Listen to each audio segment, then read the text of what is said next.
Got it. Hey guys, welcome to Keeping It Real. I have the privilege of my very first guest, which is on Keeping It Real, which is my brother-in-law, Steven. And I was looking at my videos when I put when we first connected on Keeping It Real. So this is the one that we have labeled ankylosing spondylitis, healing ankylosing spondylitis, which was in February 2021, and I'd interviewed Steve I think it was in the December. So I'm incredibly joyful and happy and overjoyed and clearly calm in my energy. So we're going to ride this wave while it's clear and calm. um, but Steve, welcome back to Keeping It Real. Shit, it's just been such a privilege to not only have you as my first guest, and now I've got you back for like kind of like part two, hey, or part 15. I don't know where we at. Hi. Yeah. Thanks, Mish. Thanks so much for having me, man. It's always like a chatting to you. And yeah, I feel very lucky to be part of this journey with you. And Yeah, happy thanks. to tell my story because yeah, there's if I can reach people out there and in some way help them, I mean that's what it's all about, you know. So yeah. You're 100% correct. I've just spoken to another friend that I met tonight, also in Cape Town, not too far on the other side of the mountain from you. And I asked her if she'd be on, and she said to me, Mesh, do you think it would help someone? And I went, absolutely. Everybody's story helps someone. And Yeah. the last time we spoke, gosh, we cried together, and you were in a different space. So I'm going to just hand over to you. Tell us about Mm. your journey up until this point and just go. Whatever comes Wow. to you. Okay. You So, think, geez.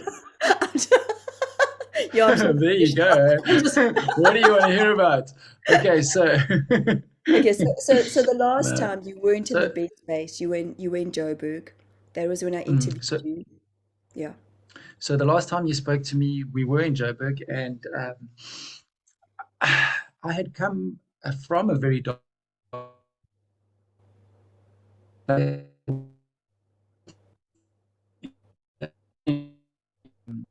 Guys, just bear with us. And decided, Hold on, Steve. yeah. Okay, just repeat that, please. It was glitching. This kind of happens. I was just saying to Oh, Steve, it okay. happens when our vibration's quite high. Technology just goes.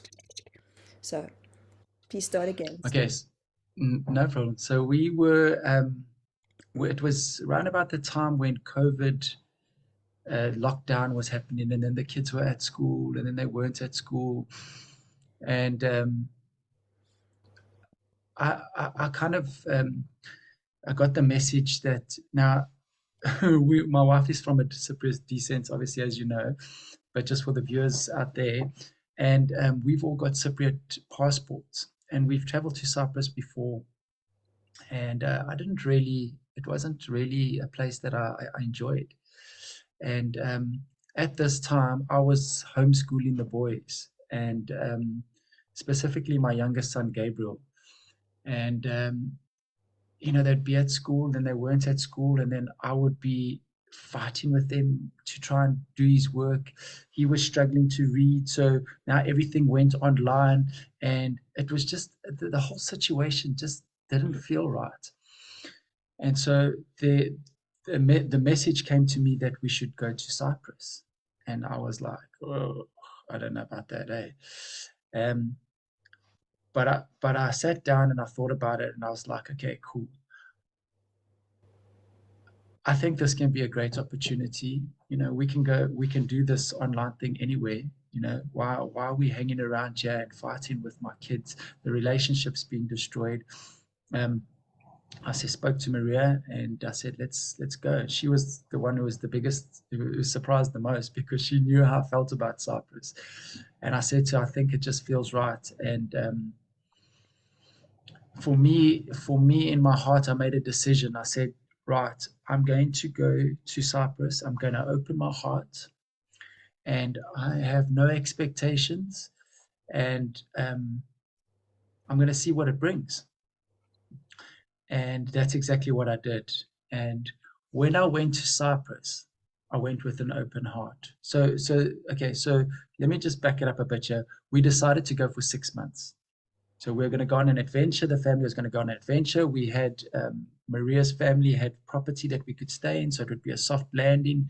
Fortunately enough, Maria's job allowed us to be remote, so she could support us while we were there.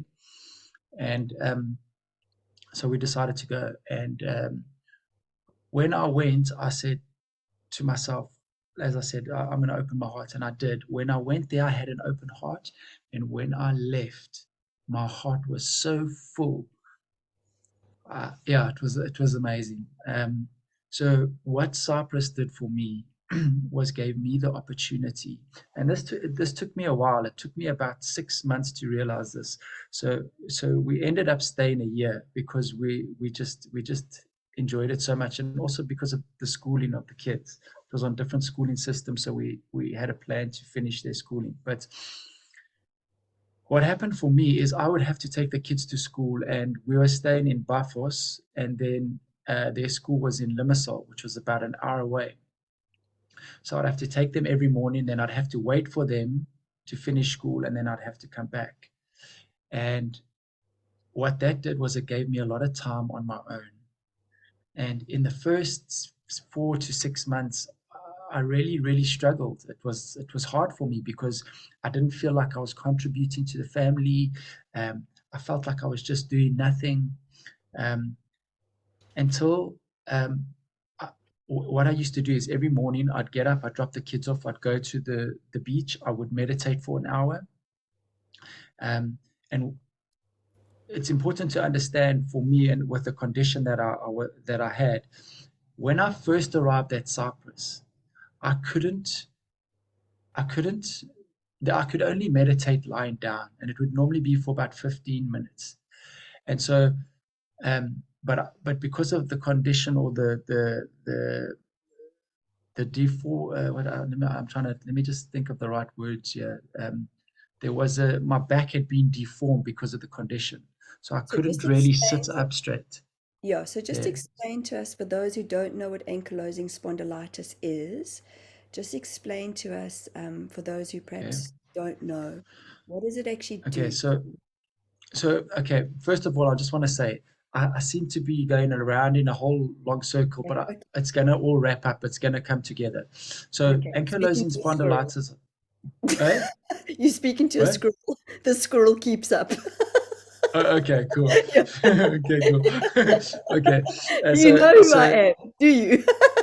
Like I start with one story, 15 stories later, but I'm with you. I'm in it. okay. All right. Like it. So ankylosing spondylitis is an autoimmune disease, and it's like a form of arthritis, and it kind of not kind of it there's a large degeneration in the spine, the hips, and slowly but surely you kind of lose mobility. So with the arthritis, you start getting like a curvature in the back, and yeah, there's a whole lot of pain and you know suffering that goes with that. But that's in the first video. If you want to watch that, you can talk about that then. But anyway, so the result of that was quite prominent at this time. And so for me to meditate, I would intuitively, I was like, okay, I need to start meditating more. I just had this feeling. And so I'd meditate on the bed before I'd go to take the kids. And then that was before they started school. And then they started going to school. And now I couldn't meditate because I had to take them early, and I had to drop them at school. But I was now afforded the time. And I thought, okay, cool. So I'd drop them at school, and I would go down to the beach, and I'd now sit up against a tree. And something inside of me told me I need to be sitting. So, as painful as it was, I would sit there up against the tree, and I would just, I would sit in the pain. So, I, I can't explain how I got to this, because later on, when I went to a Vipassana meditation course, it all made it made so much sense. But intuitively, I was guided to sit up, and I would sit in that pain. So I made a decision to myself. I said, I am going to sit here for an hour. I don't need to, because up until that stage, everything was mystical. It had to be, oh, I had to see these visions. And I was like, someone gave me permission that in the meditation is just for you to listen. You don't have to, there's no praying, there's no asking for anything. It's just listen. And so I thought, okay, I can do this. So I sat up against the tree and I would sit there, and whatever pain would come up, I would just observe it. And I would sit there, like, so I'd put an alarm on, and I would sit there, and I wouldn't move until the alarm went off. So no matter how painful it would get, I would just sit there and I would observe it. And I would try and bring myself into the center and just try and switch off any kind of pain or anything that was happening. And eventually, after about 3 or 4 months, I started to notice that I could sit up more and more straight. So then I started sitting up. I said, okay, cool. I want to sit up cross-legged without the tree. So can So I I started ask doing you this. something? And I'm just Mm, interrupting. Do that's you okay. think or believe that it was besides the ankylosing spondylitis, and just to give you guys an understanding, Steve could not, like, when the last time I saw you, you kind of, your head was here, and Mm, Steve wasn't able to lift his neck, okay? And I mean, even lying on the floor that one time, I had your head, and you were like, Mish, I need to be propped up. mm, But is that the way your body had formed patterns in the fight or flight response, even with and with the emotions? I mean, we know everything's a massive amount of everything. Okay, there's not just one thing that mm, gets us to that point of having an autoimmune dis-ease in the body, or an uneasy space in the body. So mm. when you were guided to sit up, was there a part of you, and my questioning is were you changing patterns within your body? Were you changing frequencies within your body? Um, Or breaking so cycles? That's the other thing that comes to me, breaking cycles within your yeah, body. so let me explain it to you the way I understand it. Great. Okay, so my understanding that is we are creators in this world, and one of the laws of that, I don't know if I'm saying it right, but it doesn't matter, you'll Go get the for it. gist of what I'm saying, is that whatever we create, we have to experience. And my understanding has evolved to understand that the way that we experience things is through feeling. So whatever it was, I didn't need to understand what it was. Whatever that pain was, I had created it. So the way that I transmute it is through feeling it. And so what I was doing was creating a neutral space where there was no judgment. It was almost, not almost, it was exactly like I was allowing that, because the pain is also, my understanding is, it's emotions or um, things that we suppress over and over and over and over and over Push again, through. that Push through. becomes so acute that Yes. Yes. it creates the pain, right? And so Yes. now through the allowing that, because this might be a good way to explain it. When you if you drive your car and a light comes on, the engine light comes on, right? That engine light is telling you that there's something wrong with the motor. Now, what happens is, with Western medication and the way it works now, is they give you the medication, and all they're doing is cutting the wire so that that light doesn't come on. It doesn't fix what the body, because the body is actually, that pain is your body telling you, listen, there's something wrong. Yeah. You need to Yeah. listen and hear what this is, right? Yeah. And so the way I understood it was, okay, I'm here to listen now. Mm. So, sure. Mm. Yeah. Mm. I would sit and I would listen.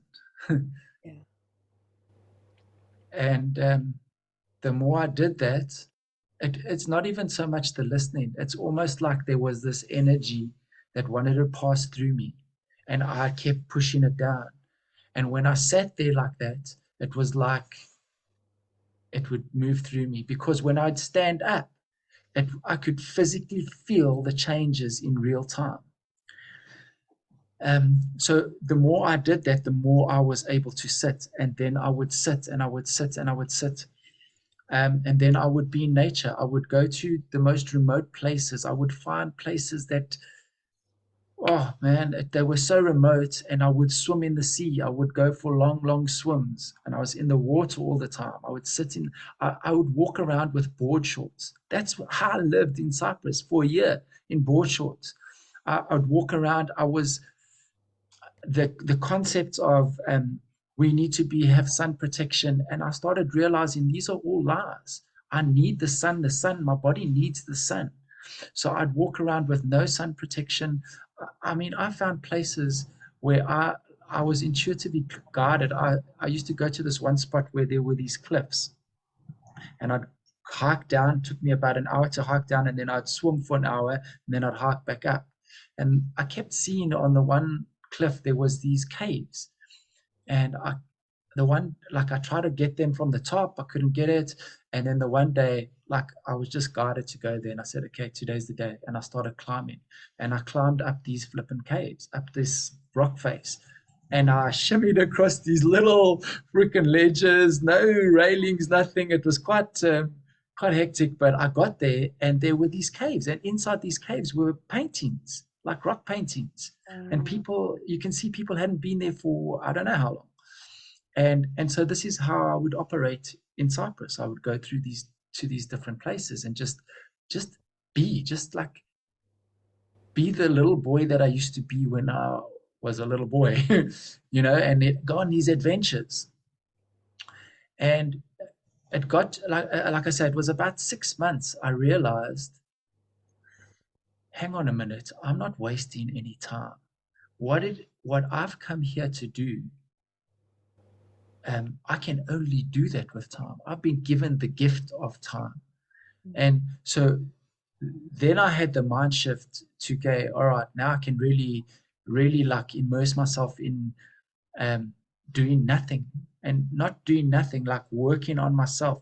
My goal was to become familiar with the stillness, and to mm, be able to sit still, because the hardest thing anybody will ever do, I don't care who you are, you can try this for yourself, because I invite anybody to not believe what I'm saying, because this is what happened for me, but experiment for yourself, because that's what I do now. I experiment with everything. Everything is experiment. If you tell me something, I will experiment for myself before it's truth. but it's But experiential, isn't it? That's how we learn. yes, The you experiential. Yes, the absolutely, because experience. the Yeah. experience is a knowing. There's a difference between thinking and having a concept, and knowing. And Yeah. knowing is when you've experienced it. And so I realized that, oh, so I was going to say the hardest thing you'll ever do is sit still. It's still, Try and sit still.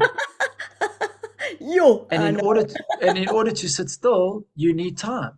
And I Yeah. was given all this time in this most amazing place. And so I, what Cyprus gave to me was, it was like this maternal energy that kind of just held me to rediscover myself and understand that what I was doing was something so powerful, and that this was not something that just happened. This has been orchestrated, because it is so beautiful, and the way that it is unfolding, and the gift that I've been given, and the visions that I'm seeing, that it's just so perfectly designed. Um, and so yeah, so Cyprus, that was Cyprus. I would sit and I would get to know who I am, and we also we also my wife, by little beknownst to me, had brought in five, not one but like five um, bottles of THC. cannabis. Now, Cyprus, you can't get anything. Oh, If you Maria. want any sort of any sort of plant medicine, you can't get it. It just doesn't. It's like they're not interested. It's quite and so we had these, and we'd go every Friday. Myself and her, we'd go into either the cliffs or nature, and I just started getting such massive downloads, like amazing, amazing downloads that kind of gave me an understanding of where I was, what my role was, and how I was kind of. It was one of the images that was shown to me. It was like a dragon.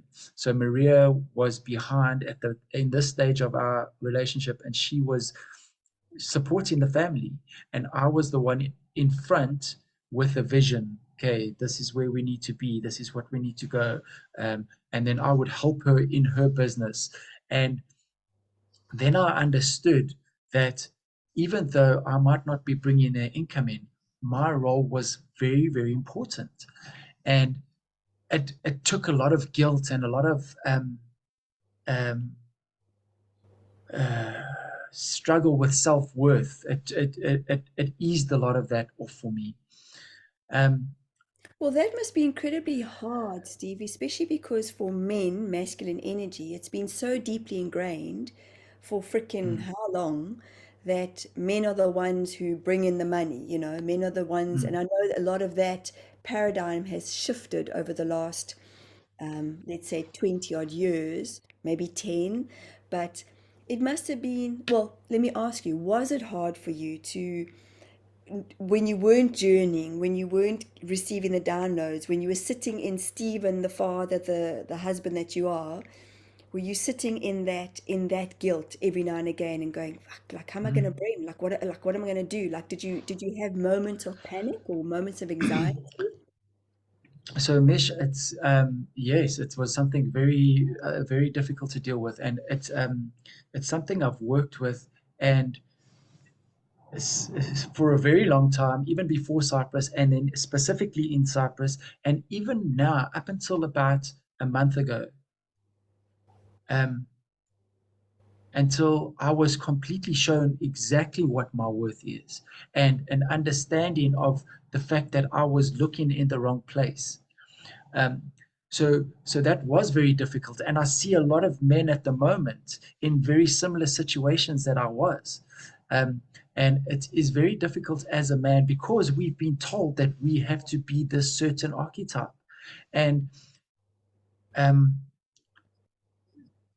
I think, for me at least, I think the archetype, um, it's skewed. The role that a man has as the income winner, and I think that has been skewed in my understanding. Um, and my new understanding of what it is that I need to be as a father and as a husband is, I am the one that holds the energy. I am the lion in the family, the king, the one that holds the energy, so that no matter what shit is going down, I am able to hold that energy and allow my kids, my wife, whoever it is, to be their authentic self, and not to be able to let that bring me out of my center. Um, and Yes, so, and you know what?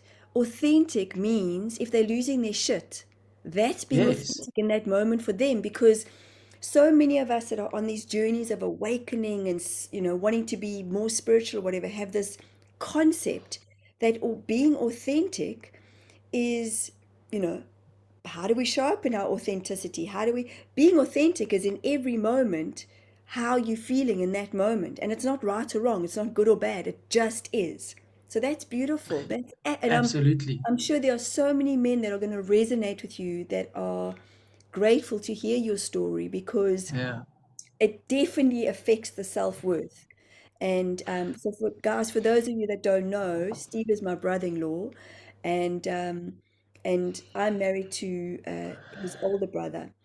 And so I sort of along the way, I mean, my husband hit a massive dark night of the soul, depression last year, and a big part of it was where to from here? How does he be his authentic self? What is he going to earn? So what you're talking about is so Mm. beautiful, and I'm grateful that you are sharing this, because our lack of self-worth, men, women, but especially men that have, there's so much of the matriarch that has been for years and mm, years and years.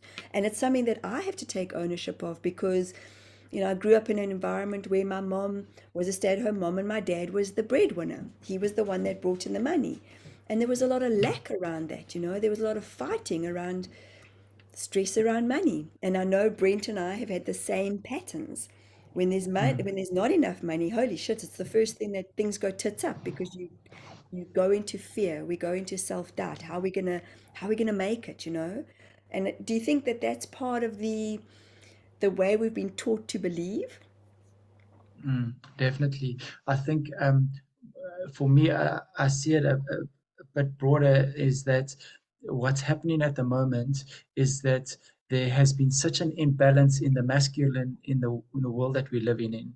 So and I mean that in the sense that not only that what we're talking about, where males have had this role, but now they have pushed females into that role as well, and now they are behaving like men. So the masculine is just everywhere, and I think, at least in my experience, what's happening is there's a balance, an organic balance that is happening. So I've had to go through this process of understanding. Okay, um, this is not what you're here for.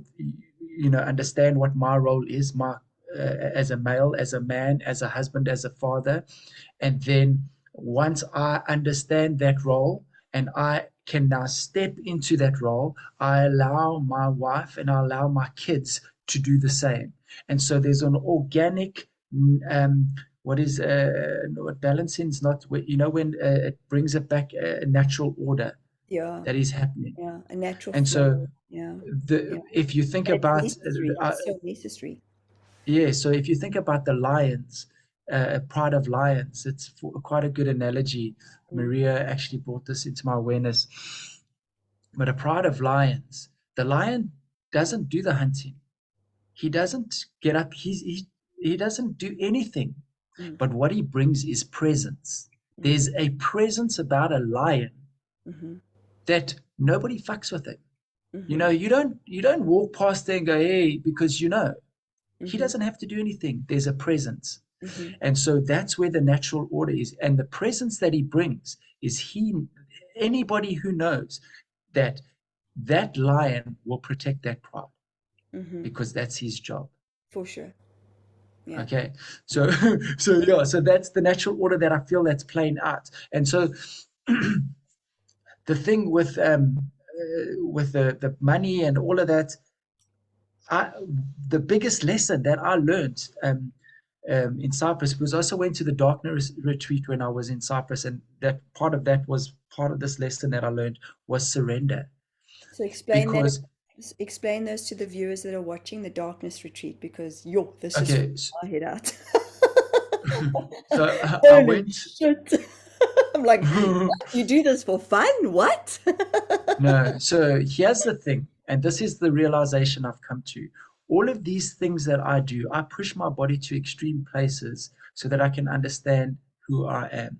This Mhm. is how I operate. Some people do different modalities. For me, it's physical. I put myself in very physical. That's why I work with plant medicine, because plant medicine puts me in very physical positions, and then I work out how to navigate through from there. And so there was so the Darkness. surrender, Darkness. surrender, surrender, surrender. So I went to a darkness retreat in Germany for 7 nights. Now there's a house there. They've got, I think, 8 rooms. When I got there, I was the only guy. um, so there was nobody else there. And so in these rooms, the room had it's like an open plan room with a toilet. There was like the toilet was separate, and then there was a shower, and then there was a bed, and then a desk.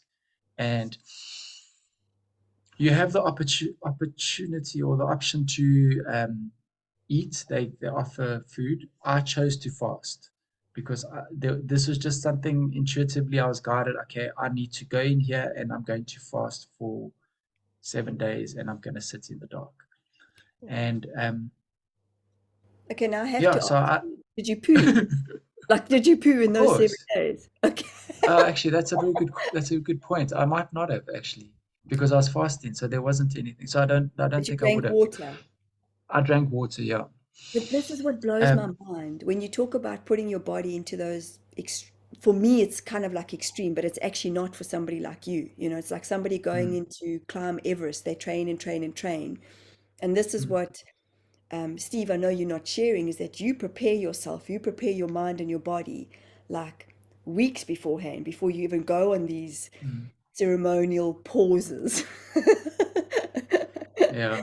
Um, Listen, so absolutely, that's exactly what I do because I know for me, it's it, it's always it felt like from when I used to do the mushrooms in the mountains on my own, it felt like this is just how I do things. And it's like I think it's the shaman energy in me that it's like. But so for me, when I go to a thing like that, there is always a fear. There's like an anxiety and uncomfortable, and that is how I know where I need to go mm, because that's not who I am.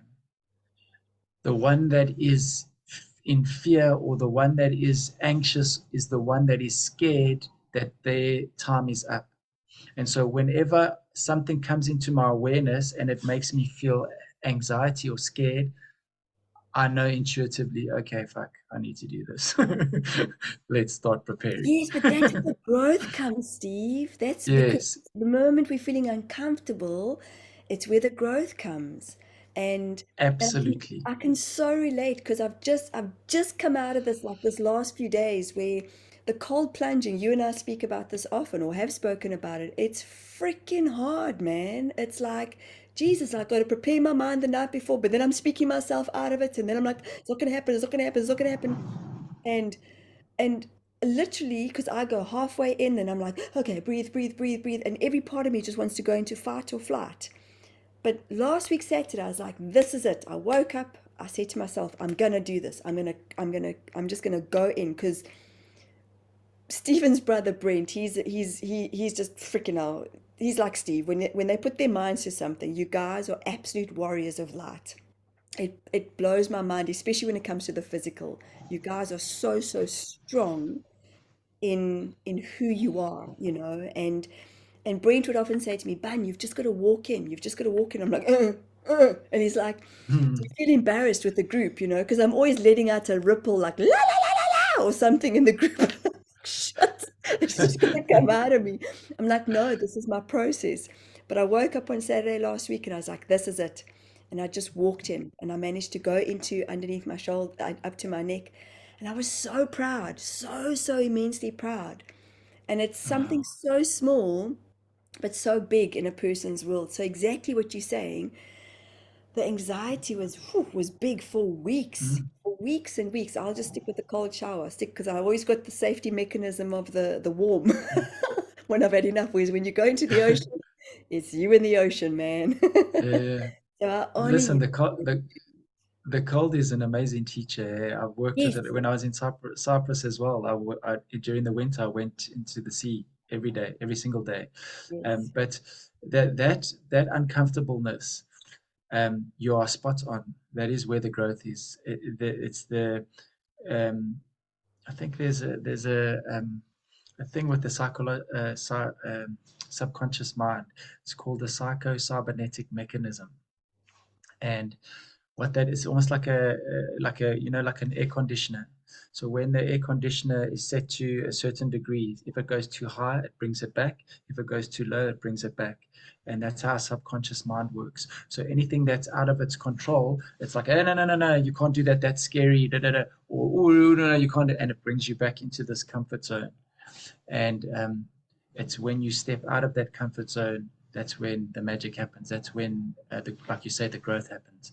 Mm. Um, and you can actually, if you sit back and you analyze any sort of growth that's ever happened in your life, anything, you will notice that there's always an uncomfortability, and that will bring me back to what I learned in the um, darkness retreat. And your ability to grow is directly related in your ability to surrender. So the surrendering comes where you can see that, because let me tell you something. There's a lot of people who go, "Oh fuck, you love the cold. You go there every day. You go into the cold water. But it's different. You love it. Nobody fucking likes the cold. It's Even fucking Wim Hof. hard. Yeah, it's not fucking, hey, like I'm sitting on a beach. It's hard, but Yeah. it's how you mentally prepare and deal with that. Yeah. You can sit and you can listen to the stories, or you get yourself into your center and you surrender. And that's what I was doing without even knowing when I was meditating. I bring myself into my center, and whatever comes up, doesn't matter what it is, I let it go. I let it go. I let it go. I let it go, and it's relentless. Fuck. I was doing it for an hour meditating. You must know now, 7 days with no food in a dark. And Now the just dark, sitting, you can't sitting. see. You Yeah, can't yeah, see yeah. your hand like this. Wow. And just So sitting in a position or lying or what were you doing? Were you moving? my only goal in that darkness retreat, and I said this to like Michael Vandenberg helped me with this. He said, "Your only goal is to finish." So I wasn't thinking about anything. Whatever was coming in my mind, I didn't care. I was like, I just need to finish. And so whatever was coming up, I allowed it to be there. Allowed it to be Ah, there. But there's an interesting story if you want to hear it about how I learned about surrender. yes, go for it. Um, Because you know what? And so many of us talk about acceptance, so many of us talk about surrendering. And we all have a version of what surrender is. So for like me, surrender was this last weekend, surrendering to my stories that I kept playing out here about it's too dark in mm, the morning because you know. And then I said to myself, I woke up and again, wanting to do things. I have for a very long time not embraced the fear of adventure. So my understanding with the way you and Brent grew up, your mom was always taking you on adventures, or you guys were in the, like little coppies, and maybe it's just a guy thing or a boy thing, I don't know. But I was always close to my mom's side, wherever I went. mm, And so a big part of my, for want of a better statement, surrender or work now that I'm doing is now adventuring into the unknown, So like even yeah. Saturday morning, waking up and saying to Brink, okay. And he was already working, and I thought, oh, I don't know if I want to like disrupt him. And I was like, listen, I said to myself, I'm committed to myself, I'm going for a swim this morning. And he kind of like took that on. And I think your brother takes it on like a challenge. Like subconsciously, I think he's like, okay, alrighty, this is a challenge. But anyway, he came and he joined me. And but it was surrendering into the process for me. Mm, Surrendering as mm. I got into the water, and I let it out a rip roaring yelp as I normally do because I was just so proud of myself. So what surrendered to you, Steve? Tell us. What was your Okay, surrender? so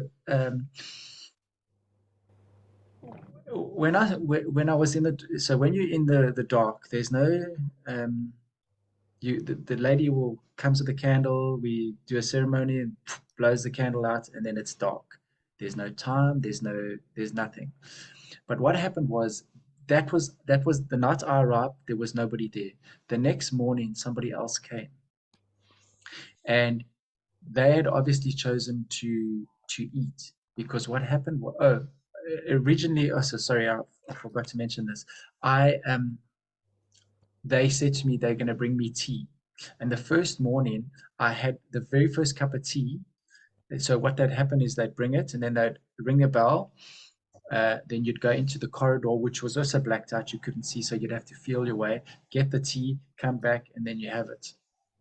And after the first day, or the first cup of tea, I was like, no, this is giving me something to do. So now every morning I'm waiting for the tea to come, then I can go get the tea. So I was like, no. So there's a notepad on the thing. I wrote a note and I said, I don't want tea anymore. I need to just like, I want to do this properly. And then I think it might have been that morning or that afternoon, somebody else came, but they were eating.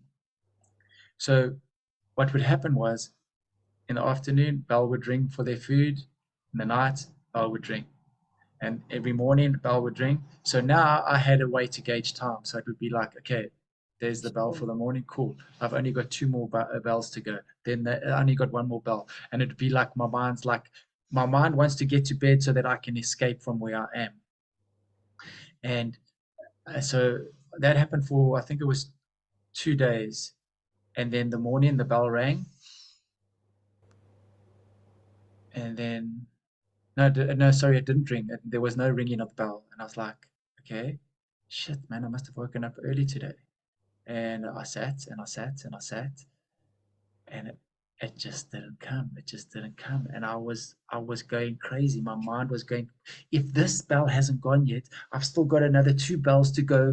And then like I was like, no, this is like I'm fine. And eventually I came to the realization that the only reason that I'm suffering is because I don't want to be here. The only reason I'm suffering is because I don't want to be here. How can I accept where I am? And then I Wow. sat on the bed in a meditative position and I said I surrender to my creator. Show me how, like, in other words, show me how I can accept to be here. And I just kept repeating that mantra. Show me how, I surrender to my creator. Show me. I surrender to my creator. Show me. And I Wow. went on and on and on and on and on until eventually I was, I, I just felt this energy come up like here. Now, in the darkness, I got to a point where I don't know if you've ever seen a movie where they underwater but in the dark and they go over the landscape and it's Yes. like you can kind of see but you can't really see. It's like they're flying over the landscape. I was kind of getting those visuals. So when it didn't matter whether my eyes were open or closed, it was exactly the same. But it kind of felt like I was going over this landscape. And when I kept repeating this mantra, all of a sudden I felt this energy come up, and there was this landscape that came up here. And I looked at it and I went, you're not God. And in that moment, I just went into this expansiveness, and it was this complete stillness, no suffering, no everything. It was just there. And the first thing I remember thinking was, there's no time, there's no time. And it Mm. was just this amazing, Oh, I amazing get such space. chills. Oh my gosh, yes. Oh my And so stuff. I sat there for a while, and but by this stage I was exhausted. I was stuffed, like mentally, physically, um, and eventually I was like, okay, now the mind starts coming in. It's like I don't want to lose this feeling, so now I'm going to try and move to the chair, and I'm like, and it's slowly, and eventually I moved to my bed, and I fell asleep, and I was like, that was it. And the next morning I woke up, and there was no bell. But I had the realization, this guy's left. Oh my God, the guy's left. So now there's no time, concept of time. There's zero concept of time. I'm like sitting there. And so that was the surrender. It was just like, it is what it is. I'm here for another 4 days. I just got to sit. And whatever came up, I'd go into thoughts and stories, and I would just deal with them and bring myself back as whenever I could. So that was the physical process. I think that was like the simulation. Then when I got out, it was still COVID. So now in Germany, it was quite hectic there. Like, yeah, like the guys were very militant, and I got onto the train and I started heading back to the airport, and I was like, yo, this experience. Now I've just come out of 7 days of like nothing to this. It's like it's overwhelmed. I'm like Yeah. on a train. There's like these police, and I'm like, wow, this is hectic. I get to the airport. I've got to do PCR tests. I've got to, and the PCR test, like in Cyprus, it cost, I think, 5 euros. Here it was 40 euros, or just short of 40 euros. So now there's like this, I'm not happy. Like there's this negative narrative that's running in my mind. So I go through passport control. They say, no, you need a different mask. So then I had to go back and I had to buy a new mask. But then I get to the passport control again, and I've lost my passport. Then I have to rush around like a headless chicken. I find, I left it in the shop. Then I come back. Then they let me through. Then I get to where the airplane, the departure thing is, and there's just chaos.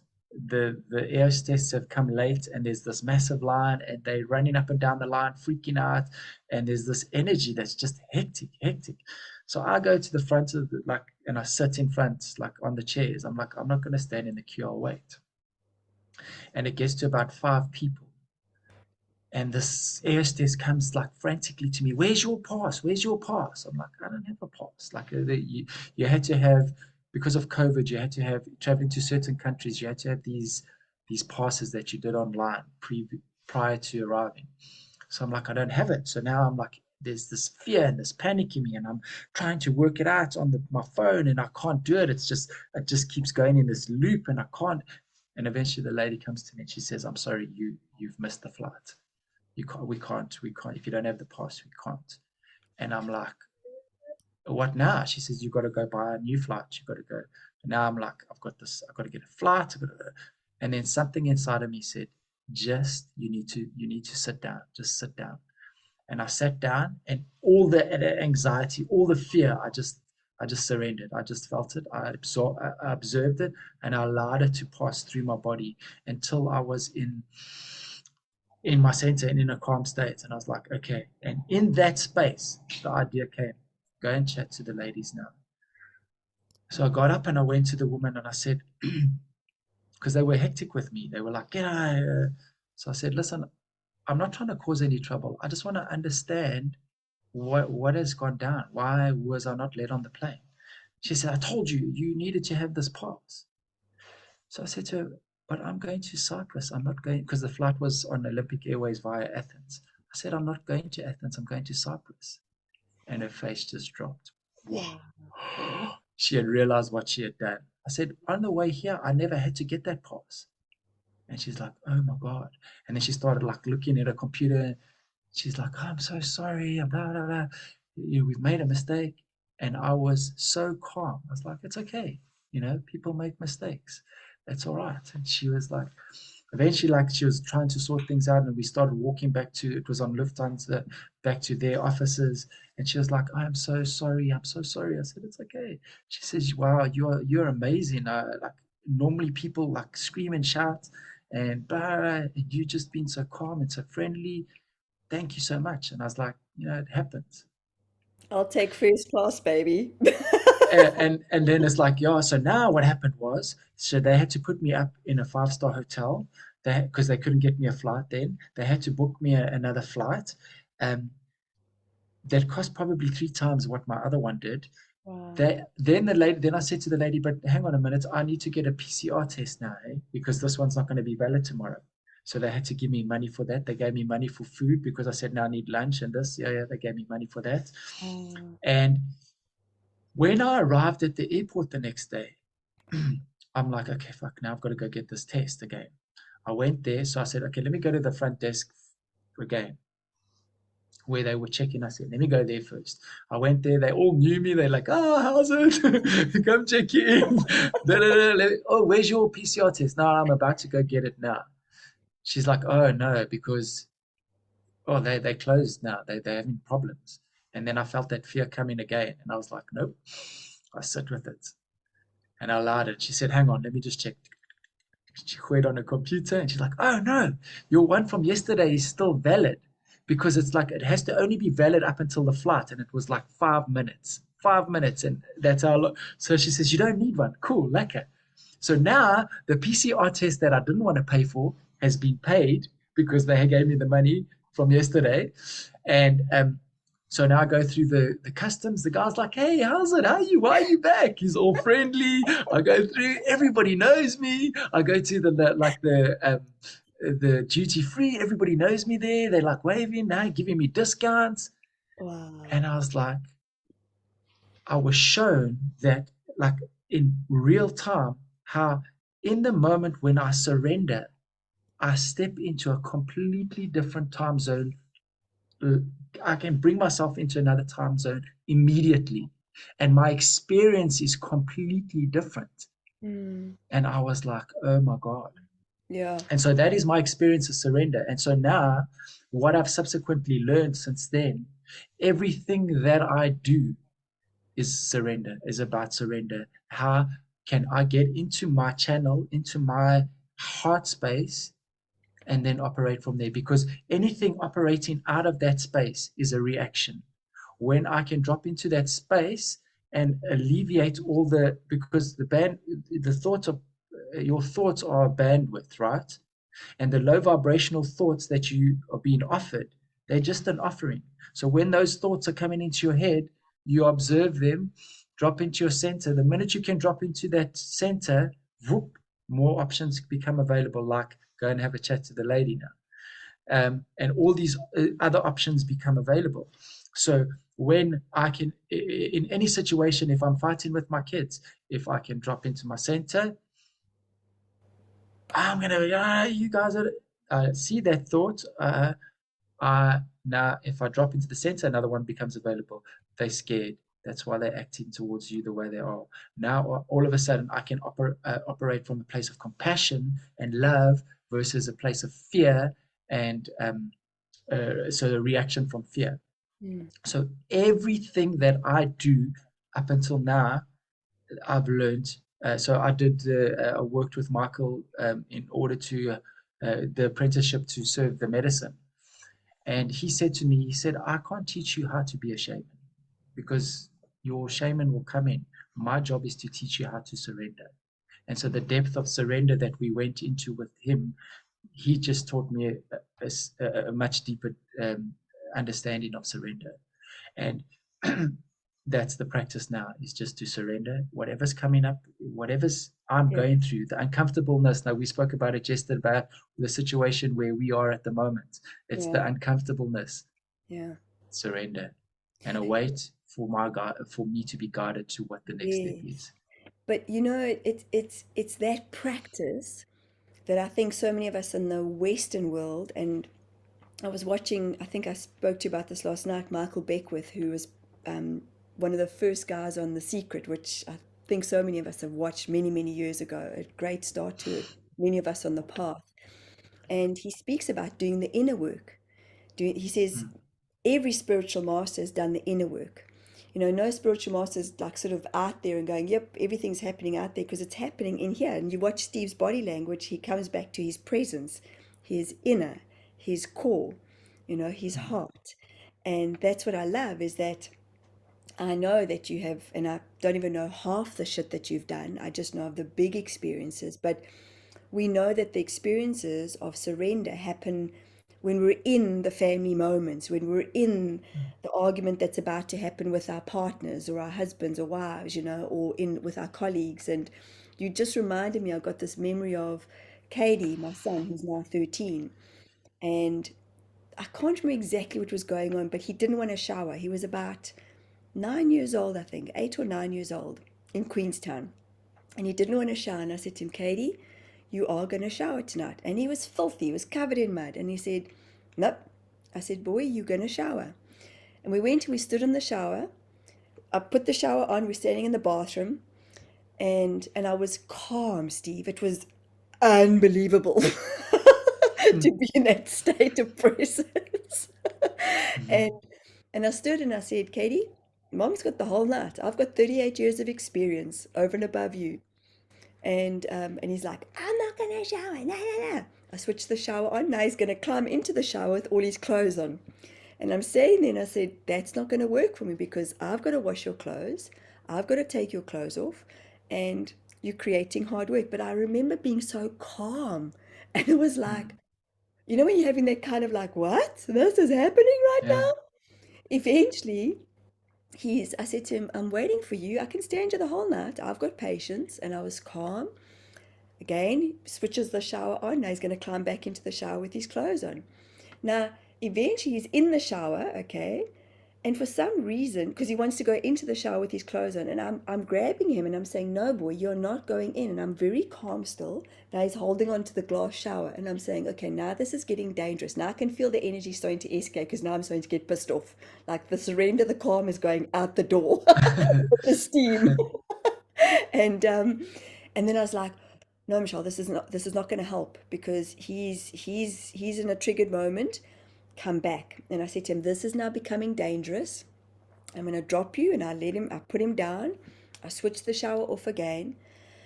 And I remember taking a big breath and I said to him, okay, boy, are you ready? Yep, he's ready. So he took his clothes off, he climbed in the shower, and I said, while you're in the shower, think about your feelings. And he did. He had a nice shower, came out. And I remember having such a discussion with him where I said to him, so how were you feeling? He's like, oh, Mom, I was really upset and you weren't listening. So I said, no, I was listening. I said, I was listening to you. And I said, but you know, I wasn't getting upset until I knew that it was going to be a dangerous situation with you gripping onto the glass. And I said, as your mom, it's my role to protect you from danger as best as I can. And I remember thinking afterwards, in reflecting to him, wow, I couldn't believe how calm I was. And this, no joke, this went on for about 45 minutes, eh? I mean, he's a carpenter, by the way. So he's very strong, but Mama Bear is stronger. And and it was just incredible to be in that space where you just drop in and you go, okay, alrighty, we can do this. We can do this, as opposed to having that reaction, which is so easy for most of us to have with our kids. But what I loved about that moment was reflecting to him about his feelings. And I said to him, was it worth the fight? No, Mom. I said, okay. So do you feel better now after having a shower? Yes, Mom. So I said, you see, sometimes it's not worth the fight or the struggle. It's easier just to go with the flow. And my hope is that that's kind of in his, his subconscious and in file 13 somewhere. Yeah. But I relate to what you're saying. So where you're at So now, yeah. So go ahead. so that energy, when you can meet an energy of fear or anger with love, you can completely transmute it, like you did when you gave him a hug and you said, "Okay, are you ready?" Then all of a sudden he could go in. It Yeah, it completely transmuted it, yeah, and that's my understanding for me, or with the surrender that I talk about, is when I can do that, the one that um or that most people think that they are is not in control. I step out of the way and I allow my true self to come in. would you call that a personality when No, that it's when my that one's high, not in it's my, control? No, that part of no, you. Would you so call it's my ego versus my highest self. So okay? my ego is the one that wants to fight and it's telling me, oh, I got to do that, that. When I can surrender that one, and what I mean by that, all the options that have been given to me, he's gonna get in the shower no matter what, blah, blah, blah, blah, blah. I surrender those, and then more options come in available, and then my higher self speaks through me. Yeah. It's not me. It's not the little me that is speaking anymore. There is a higher intelligence that comes through, Yes, and when and that that and so the whole idea of surrender is to allow or to bring that higher intelligence in on a more permanent basis. So it's now using my mind, not to be in control of what's and telling me what to do, but my mind is there to solve problems. It's a tool. yeah, I'm bringing my higher self in, and my higher self is now running the show. yeah. So nature, hey Steve, nature is one of our Mm. biggest, biggest teachers. And you now do your beautiful journeys in nature. And Yes, for those of you who want to follow Steve on Instagram, you're now living back in South Africa because you moved from yes. Cyprus to South Africa in Cape Town, which was also Mm. another leap of faith in my understanding, and Mm. being guided to go back there. And so, what are you up to nowadays? How are you sharing your magic? Okay, so now I work a lot with psilocybin. I facilitate different types of journeys. One of the ones that for me is the one that resonates the most, and it's kind of a lot of the way that I worked when I was going through my process, and that's in nature, like you mentioned. I do um, facilitated hikes in nature where we will take the psilocybin and then go on a walk, and spirit will come in and guide me where I need to be, and who, the processes that we need to follow. I also work a lot with cold water.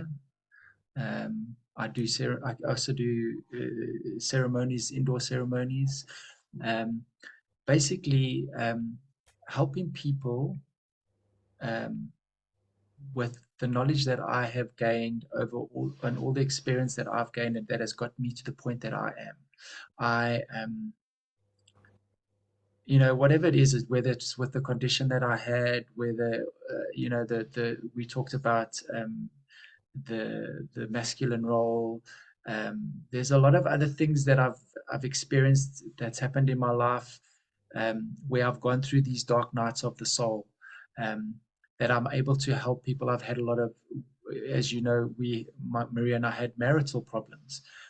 There's all of these things have shaped the person that I am now. And these tools are the tools that I use. First of all, they help me to see where other people are suffering, and it helps me to show them possibilities and ways where they can possibly step into their own power, because that's what it is, Mish. It's not I cannot help anybody. I can show them how to help themselves. For sure. And um, yeah, and so that's what I'm doing at the moment, and I'm fortunate enough to be in such an amazing place. Cape Town, the energy in the mountains is amazing. You spoke about nature. I was in the mountains last week, Thursday, working with the mushrooms, and I was shown. I mean, if you just take a second to think about Gaia or Pachamama, Earth, whatever you want to think about it, this energy or this being is will teach you surrender on steroids. It's like, if you think about the earth, it's in such um, harmony with all the creatures, all the animals, all the plants, and all it does is accept. Mm. Just there, it's there. It holds space for us to Yeah, be in this place. yeah, You go into nature and you drop a piece of paper on the floor. It doesn't go, hey, hey, why are you dropping the paper? It yeah, just accepts. yeah, It's the epitome of acceptance or surrender. And so yeah. if you want to learn surrender, be in nature, you will see it's beautiful. So the nature works for me because there's just a different energy um, that I experience, that for me it's I get a much clearer understanding, and it's where I'm comfortable. And so yeah, that's kind of what I do. And yeah, if people have anything that I've spoken about resonates with them and they want to have a chat, they're welcome to give me a call. One of the other things I've learned is authenticity, and we've spoken about this before. You know, it's in the authenticity of the fact that I am not perfect. I'm not a guru. I'm not a. Someone said to me, they asked me what I did, and I said, I help people shift their consciousness. He says, what's that? Don't you have to be a guru to do that? And I looked at him and I shrugged my shoulders and I was like, well, not really. You can call it that if you want to give it a label, but I speak about the experiences that I've gone through and to get to where I am in my state of consciousness. And if that resonates with you, cool. It's then and that's why the authenticity is so important, because if I'm trying to be a certain person or trying to put on these masks, it defeats the whole object. This is the raw me. This is who I am. I Sometimes I get everything that I'm talking about spot on. Sometimes I don't. But it's in the awareness of knowing that it's in the uncomfortability that I get through, and it's the continuous practice of changing these patterns that we have been conditioned into, where we start releasing it, and the more of our higher self steps in and starts to show us where we're going. So authenticity is very important, and I try to be as authentic as authentic as possible. You see, yeah, like it is what it is. That what you see is what you get. Well, I think we're all on a And I think different it's spectrum. important. Yeah, so speaking Yeah, about autistic, I think we're all on a spectrum of some sort, and yeah, it's not good or bad, and we all have these labels that we think that are defined by. And what I'm so, and I've said this to you on the phone, is that, I so often speak of your story, of your journey, and I haven't even been a massive part of it in terms of, hearing, being there, being in it with you. And it's like anything in life. We never know what anybody else is going through, ever, ever, ever, ever. So, I've taught my kids, if they see a big obese person and that person is eating McDonald's, do not judge them, mm, because you never know what's gone on in their life. You just mm, never know. You never know. We're not born obese. We most mm, certainly are born pure, and we're born from the seed of God. And my understanding of the work that you're doing, in the similarity of how we both like to work, is it's walking with people on their journey, and it's teaching people that we all are empowered. So I loved what you said mm, earlier on about, you're not here to heal people. And there is mm, such a I've seen this time and time and time again in my own work, is that people, like, they think after one session that they boom, and I'm like, no. And it's not even about the one session, guys. It's not even about people coming to me. It's like, you've got this in you. We're planting seeds for you guys and helping you to shift in the moment what we perhaps are seeing within your field, within your body. Yet the integration and the processing, as you and I both know, after plant medicine is where a lot of the aha moments drop in. A lot of the processing that's happening out there kind of lands into our physical form afterwards. And yeah, I mean, you and I laughing last night about, how I have a boardroom chat with myself when I'm triggered. It's like, da da da da da, shut up, da da da da, stop it, just stop it, just stop it. And it takes time. It takes time to get to that space where you are really, really interconnecting into the oneness of source. And mm, that's the practice, because we do live in a Western world. And mm, it would be great if you were living in the mountains in a cave all the time, wouldn't it be? yeah. And Well, it's just a learning. that's the thing. It's a very interesting point that you just made, is that we are living in a Western world, and the Western world has conditioned us that you take this pill and everything will be okay. And that's not how it works. There's a process that you will need to follow, and you cannot fuck it up.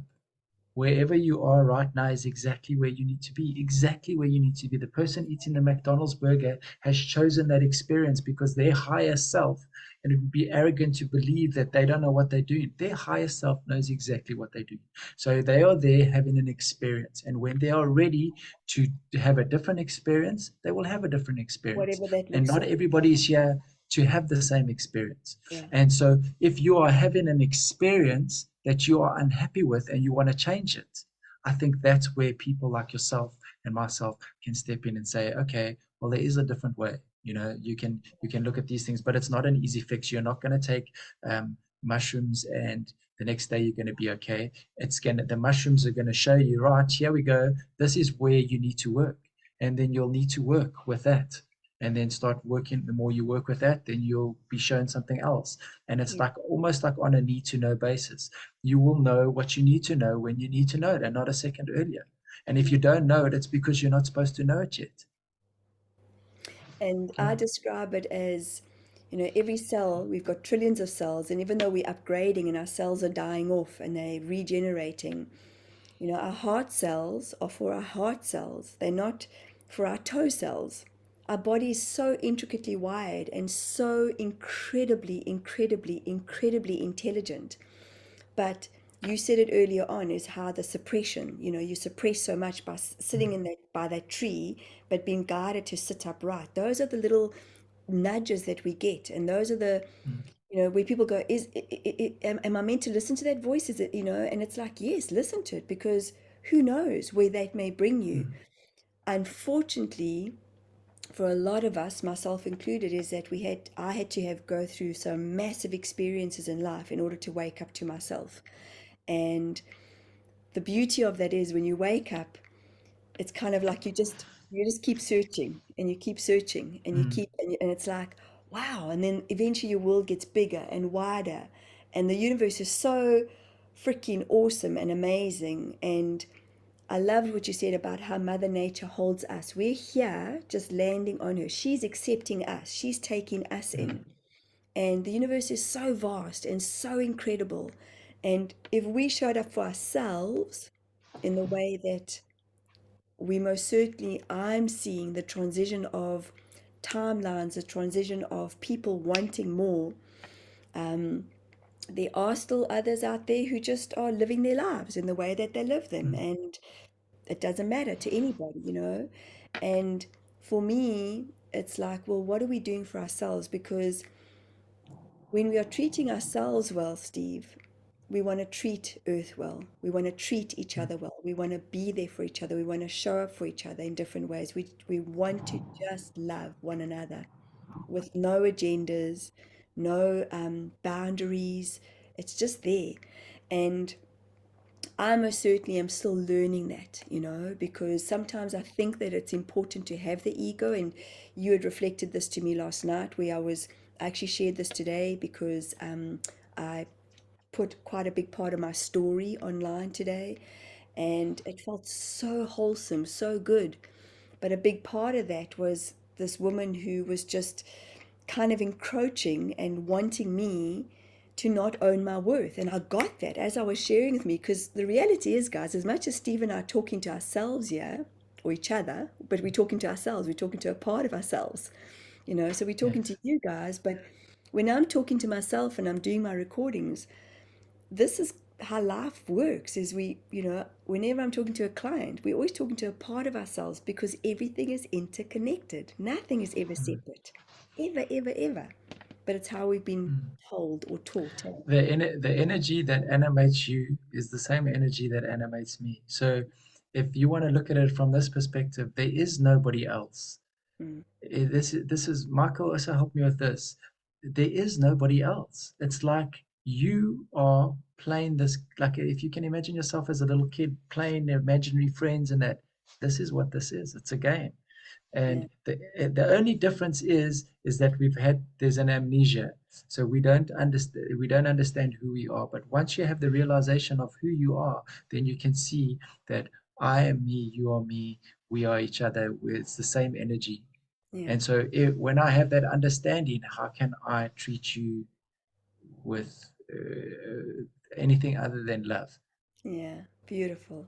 So, Steve, where can everyone get hold of you? Because you're doing it's in-person work, hence it's in nature, and it's not online, guys. But like you said, can people get hold of you and have a chat? And Yeah, um, absolutely. At this stage, like for me, my where I want to be is in nature. But if there's somebody that's struggling and has a resonance and they want to chat to me, I can chat to people online as well.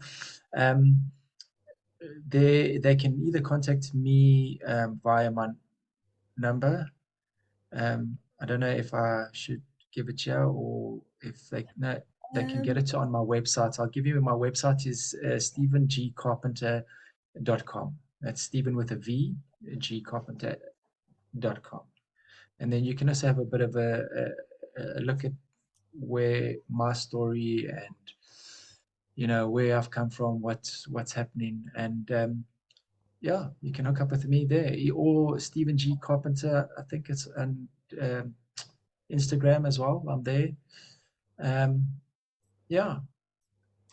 Um, or you can, if you really can't get hold of me, but you can contact Michelle and she'll put you in contact with me.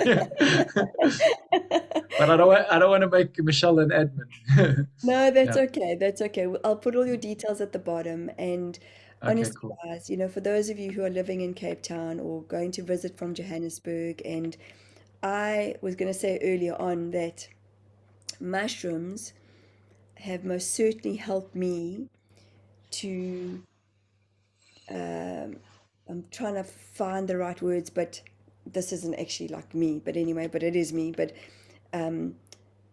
mushrooms have absolutely 150,000% helped me to stay married, Mm, without a doubt.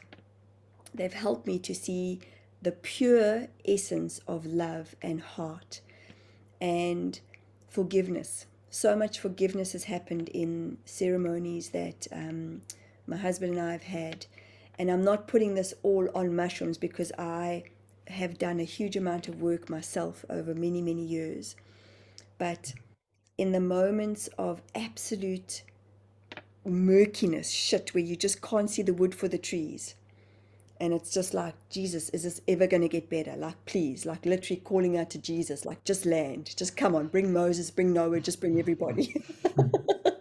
um, there's been absolute beautiful, tender, tender moments between your brother and myself where it's pure. It's pure, Mm, pure, pure heart. And I've suggested to so many people who are in deep, dark, dark spaces to reach out to a facilitator that they work with mushrooms, and feel into the energy, feel into the vibration. But I can honestly say, Steve, they've been not life changing for me specifically, mm, but they've been bold. They've given me mm, exactly what I've needed. And that's what I've loved. Like, we think we're freaking intelligent. Jesus, man, these little things are highly, highly advanced. mm.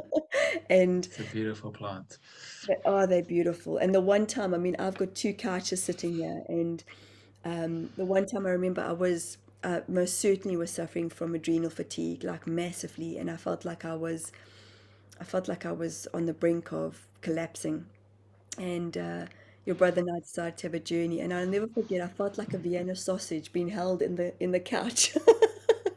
All I did was sleep and sleep and sleep. It was perfect. There was beautiful Yeah. soft music on us, and your brother was doing his thing on the one couch. But I remember feeling like a Vienna sausage, like tucked in between the couches. Mhm. And it was just perfect. And every Yeah, journey's different, hey, Steve? Every journey. absolutely. Also, just I feel like I need to say that some people might have a bit of anxiety in terms of taking um, psilocybin, and that's okay. That's understandable. Um, and so for me, I also like to sometimes spend some time with the person first, and kind of coach them into what will be happening, how it's going to go down, and when the moment is right, it will be right. Um, it's very much an intuitive thing, and people don't have to be scared. They can explore it without having to feel the pressure of I've got to take mushrooms, because that's Yeah. not only what I do. That is one of the tools that I use. Um, it's a beautiful tool, and I was shown in one of my ceremonies on the mountain one day that I've come from a long lineage of, or a long history of shaman that have used mushroom. It's been something that I've done for many, many lifetimes. Um, and I have a very good relationship with the plant. But it's not the only thing I do. I do other things, and there's other ways to show it. So people don't have to be scared. Come have a chat, and we can see what works for you. Great. And Yeah. that actually the words were going to come off my mouth early on, like almost, I want to say mentoring, coaching. I don't know I know those are labels, but my sense is that that's kind of like you hold space for people, you help them feel safe.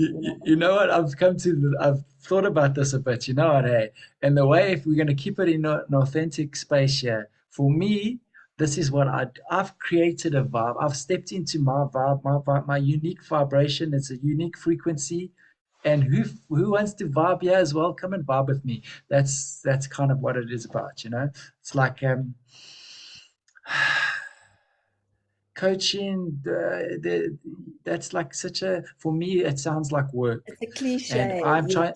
yes. I'm trying to break out of the paradigm of where we are, and let's play. I want to play. That's me going forward, meeting Mm. people, um, bringing them up to their unique frequency, and we all here to play. We're not here to work. We're here to play. So let's play together. Well, you said that I think when you were in Cyprus, you learned to be like a little boy again and be Mm, in the mountains. And that is the mm, truth. I think a lot of us along the way on these journeys, we forget how to play. So we forget mm, how to have the fun. And that is most certainly something for me that is super important. Like even after today, I put my story out there on my YouTube platform, and I had my picture of my little Mishi Moo, and I was like, I looked at her and I went, let's go have a let's go and have an ice cream Mishi Moo. Oh, that's cool. It was Yeah, so cool. But it's about being childlike again, hey, and playing. It's absolutely. fun. Yeah.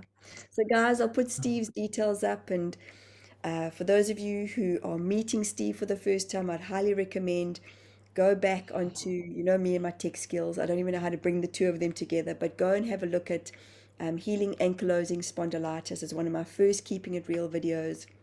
Steve was my first guest ever, and now it's just been a privilege, Stevie, to see you soar. Man, it's just oof. And Sure.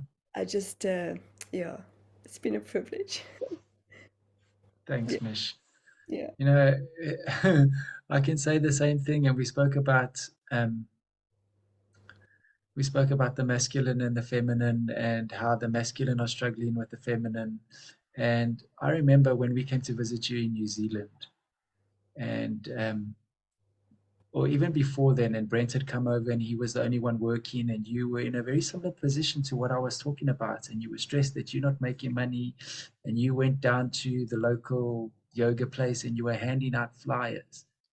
And I still thought to myself, fuck, that is so brave. This woman is so fucking brave. And that's where it started, Mish. And look at where you are now. I'm fucking so proud of you. You are a fucking legend. Thanks, Thank Steve. you for the work that you've done. I love you. I love it. Thanks, Yeah. bro. So it's an absolute honor and a privilege to be here with you. Thank you. Thank you so much. I've watched you become the superpower that you are now, and it's been such a flippin' blessing. Thank you. Thank you so much, and thank you for acknowledging me. And yeah, gosh, man, I have no words, guys. That doesn't happen often. So I'm gonna leave it there. Thank you for watching Keeping It Real, and thank you for Steve Carpenter for being on the show. Guys, connect with Steve. For those of you, once again, living in Cape Town, living in South Africa, anywhere in the world, actually, connect with Steve. And remember, we've all got a journey, we've all got a story of some sorts to share and to express. And for those of you who want to connect with me, please do so. And remember, love is why we are here. Love you guys. Love you, Stevie. Cheers, Mish. Take care, guys. Thanks, eh? Bye.